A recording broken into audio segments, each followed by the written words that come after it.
Bonjour les troisième, donc deuxième série de corrections avec cette fois-ci les exercices du brevet de l'an dernier. Donc même principe, hein, c'est pas facile de le corriger sans l'énoncé sous les yeux, donc normalement vous l'avez bien travaillé et vous avez peut-être lu l'énoncé et là on corrige. Alors le premier c'était les coordonnées géographiques de Pyeongchang sur la carte qui vous était donnée. Alors 35 degrés nord, c'était facile à trouver. Attention pour les degrés est, chaque graduation correspondait à 15 degrés, si vous regardez bien. Et donc là, on obtenait environ 127 degrés. 128, c'est bon aussi. Ensuite, on parlait d'un trophée. Il fallait calculer d'abord le volume de la boule. Alors, on applique la formule 4 tiers multiplié par pi multiplié par rayon au cube. Je vous rappelle que rayon au cube, c'est des centimètres multipliés par des centimètres multipliés par des centimètres, ce qui donne bien des centimètres cubes. Et il fallait utiliser la touche pi à la calculatrice pour obtenir le bon résultat. Ensuite, la question c'est est-ce que la boule occupe 90% du volume du trophée? Alors, pour cela, deux méthodes, mais de toute façon, il faudra calculer le volume du trophée à un moment ou à un autre. Alors, on calcule les volumes du trophée. C'est la boule plus le cylindre. La boule, on l'a déjà calculé juste au-dessus. Il nous reste le trophée. Alors le trophée, la formule, elle est donnée pi multiplié par rayon au carré multiplié par hauteur, ce qui donne des centimètres carrés multipliés par des centimètres cubes. On est bien dans les volumes. Attention, le rayon, c'est la moitié du diamètre, c'est-à-dire que 3 cm. Alors, pi multiplié par 3 au carré multiplié par 23, on obtient environ 650 cm3. Et donc le trophée, voilà son volume total, la boule, plus le cylindre. Et on obtient 7021 cm3. Alors, première méthode, on calcule 90% de 7021 cm3, je me suis trompée. 0,90 fois 7021, ça nous donne 7319 cm3. Bon, 6319 cm3. 6319, c'est proche de 6371, donc Marie a raison. Une autre manière de faire, c'est de calculer le pourcentage du trophée que représente la boule. Alors la boule, c'est 6371 sur le trophée 7021, ça fait environ 0,907, c'est-à-dire c'est proche de 90%. Voilà pour l'exercice 1. L'exercice 5, alors un programme de calcul, je vous conseille vraiment de, dès le début, en brouillon au moins, faire le programme de calcul avec une lettre pour voir ce qui s'y passe. Alors, programme de calcul, d'abord on multiplie par 4, x fois 4, 4x, on ajoute 8, 4x plus 8, on multiplie le tout par 2, ça fait donc 8x plus 16. Alors, si on choisit moins 1, 8 fois moins 1 plus 16, ça donne bien 8. Si on veut un résultat égal à 30, on va résoudre quand est-ce que 8x plus 16 égale 30. On enlève 16 de chaque côté, et puis après on divise par 8 et on obtient 1,75. 1,75 multiplié par 4, ça fait 4, 5, 6, 7, 7, plus 8, 15, 15 fois 2, 30. Deuxième question, prouver que deux expressions sont égales, ça c'est une... il faut le connaître par cœur pour le faire, il faut développer les expressions parce que leur écriture développée est unique. Bon, le A, on l'avait déjà développé. Le B, attention, 4 plus x au carré, c'est 4 plus x multiplié par 4 plus x. 4 multiplié par 4, 16. 4 multiplié par x, 4x. X multiplié par 4, 4x. X multiplié par x, x au carré. Et puis moins x au carré, donc ces deux termes s'annulent. Et il reste donc 16 plus 8x. On compare avec A, c'est bien égal. Donc je rappelle, pour prouver que deux expressions sont égales, on les développe. Dernière question, deux affirmations, dire si c'est vrai ou faux. Première affirmation, on obtient toujours un résultat, on ne peut jamais obtenir un résultat négatif. Alors, pensez bien, 8x plus 16, on a vu à quel type de fonction ça correspond. Ça correspond à une fonction affine.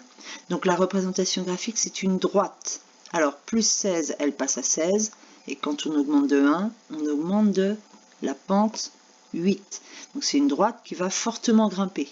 Est-ce qu'à un moment ou à un autre, elle passe en dessous l'axe des ordonnées, c'est-à-dire est-ce qu'elle peut donner une valeur négative? Oui, à partir d'un certain moment. Alors à vous de choisir une des valeurs qui est ici.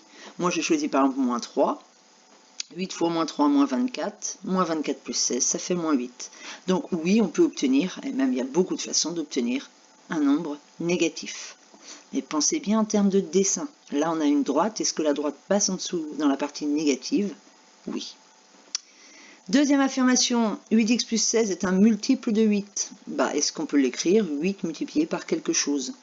Si x est un entier, alors x plus 2 est un entier. Un entier multiplié par 8, c'est un rectangle avec 8 et un côté entier. Donc là, le nombre à l'intérieur, c'est bien un multiple de 8. Dernier exercice. Alors, c'est avec le roller, je ne sais plus quoi, là, qui tourne.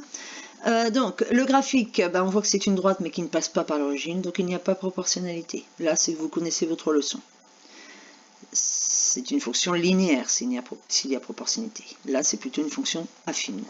Bon, lecture graphique, 20 tours par seconde pour le premier, 1 minute 20 secondes, parce que c'est 80 secondes pour le deuxième. Et au bout d'une minute 20 secondes, c'est-à-dire au bout de 80 secondes, on regarde, on a 3 tours par seconde. Et puis quand est-ce que la vitesse elle est nulle, quand est-ce que l'objet s'arrête? C'est au bout de 94 secondes, c'est-à-dire 1 minute et 34 secondes. Une remarque, attention aux graduations, entre 0 et 20 on avait 5 graduations, donc ça veut dire qu'on va de 4 en 4. 4, 8, 12, 16, 20. Donc quand vous lisez les graduations, chaque graduation correspond à 4 unités, 4 secondes. Alors ensuite on a une fonction de type fonction affine. La pente c'est moins 0,214, ça veut dire qu'on descend. Et plus VI, c'est l'endroit où on coupe l'axe, l'endroit où on passe à la vitesse initiale, la vitesse de départ. Alors, cette fonction V, la première grandeur, c'est le temps. Et pour chaque temps donné, pour chaque temps qui avance en secondes, on calcule la vitesse correspondante. Donc voilà les deux grandeurs liées par cette fonction. Alors, on veut calculer l'image de 30, on remplace t par 30, v de 30 égale moins 0,214, moins 0,214 multiplié par 30 plus 20. Et on obtient une réponse que je n'ai même pas écrite. Bon, calculatrice, c'est pas compliqué. Ensuite, on veut que la vitesse soit nulle pour que le spin, je ne sais plus quoi, s'arrête. Donc, on va résoudre l'équation. Quand est-ce que la vitesse vaut 0 ? Alors, on enlève 20 de la vitesse initiale de chaque côté, et puis on divise par moins 0,214, et on obtient environ 93,5 secondes. Donc, il s'arrêtera au bout de 1h33,5 secondes. Dernière question. Attention, il y a un mot important, on vous dit d'une manière générale, c'est-à-dire qu'il ne va pas falloir partir sur un cas particulier. Surtout pas. De manière générale, est-ce que c'est vrai que si on double la vitesse de départ, on double le temps d'arrêt? Deux méthodes pour le voir.